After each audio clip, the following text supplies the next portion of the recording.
Kaya minsan ay naririnig natin, bakit ako? Bakit ako, Panginoon? Bakit akong inaanyayahan po ninyong maglingkod? Hindi po ako karapat-dapat. Alam ni Lord yun.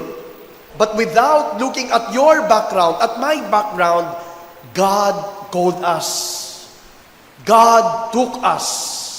At gano'n na lamang ang pagmamahal sa atin ng Diyos, na sa kanyang pagkuha at pagtawag sa atin, mayroon din siyang dahilan to bless us. Na sa pamamagitan mo at pamamagitan ko, magpapasalamat siya sa Ama. At minsan nga kung titingnan natin ang ating sarili, ano naman ang kasalamat sa ating kalagayan?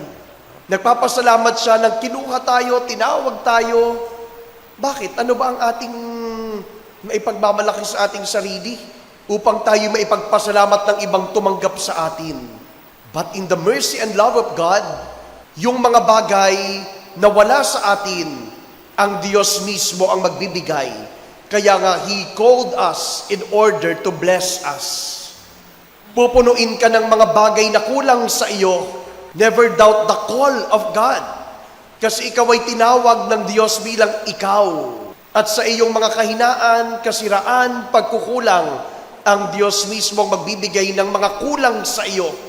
Ang tawag doon, pagpapala.